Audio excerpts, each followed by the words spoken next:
colorful. Ever since I came back from visiting my daughter in Mexico, I have been dying to try making ceviche. Well, summer is here and it is the best time to do it. So I did this the other night for some friends of mine, and now I'm going to do it with you. So come on along and let's get started. You're going to see how amazingly easy this is. So we are going to begin with preparing our fish. I have here about a pound of mahi-mahi, wild caught. You can use whatever is your favorite. I like wild, but it can be mahi, halibut, snapper, or even salmon. I like to use fish that is frozen for ceviche. Where I live, my fish has to be transported here, and in the transportation and handling, there is a possibility that parasites can get into the fish. However, freezing the fish kills anything that might have gotten to it and ensures that it is safe. Generally, frozen fish is frozen immediately after processing on the boat, so it's frequently the freshest fish you can get unless you live locally. So I'm going to begin by slicing the fillets into 1/4 to 1/2 inch slices. If your fish is still slightly frozen, it actually makes the cutting that much easier. Then I cut them down to about a 1/2 inch chop. I find that this is a nice size for ceviche, but you can cut the fish however you like as long as all the pieces are just about the same size.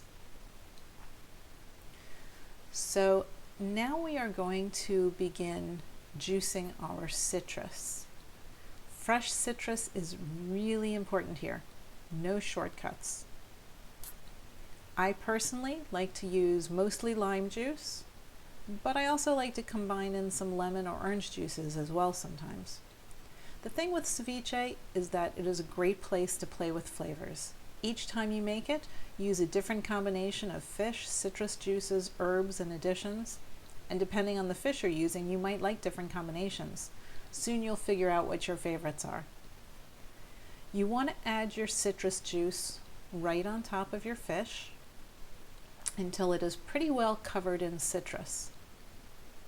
Give your fish a nice stir to ensure that it is all coated in the juice, and then you'll cover it and refrigerate for 1 to 4 hours. 1 hour is plenty to ensure that the citrus has cooked the fish. More than 4 hours and your fish will get a little mushy. So while our fish is marinating, we can prepare everything that we are going to add to it. Today I'm going to show you the basics. We are going to start with a jalapeno. The flavor is really delicious in ceviche. If you like spicy, leave the seeds in. If you are not a fan of heat, remove the seeds and the white part from the center. That's where all the heat is. Like everything else, we will slice it, then make sticks, and then dice. I personally like the heat, but I don't like to bite into large pieces, so I tend to dice and then use that rocking motion to get the pieces even smaller. Next, we're going to prep the red onion. I use about 1/2 of a red onion, but again, use more or less to your liking. When chopping the onion, remove the outer layer and any parts that don't look so good. Remember to keep the root intact to hold the onion together while you chop.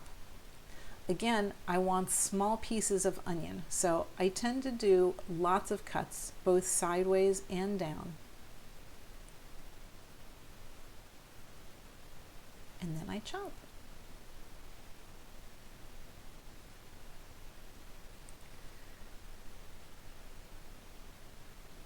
So now we will prepare our herbs.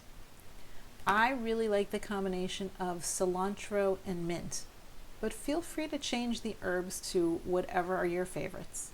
For the mint, I remove the leaves from the larger stems and chop it into small pieces. With the cilantro, I just cut off the larger stems and chop away.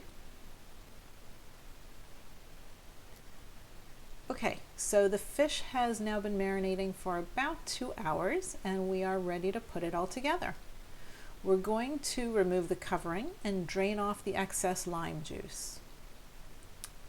Now we are going to add in all of our additions, our mint, onion, jalapeno, cilantro, and anything else you want to add. Try adding bell peppers, carrots, cucumber, or anything else you love.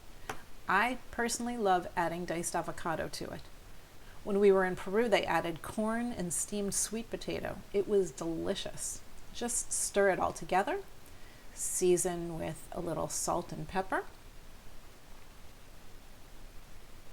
Adding a tablespoon or two of a really good quality olive oil also adds a really nice flavor and some healthy fats, which I did here. Give it one more stir. Taste it to make sure that you don't need some more of anything.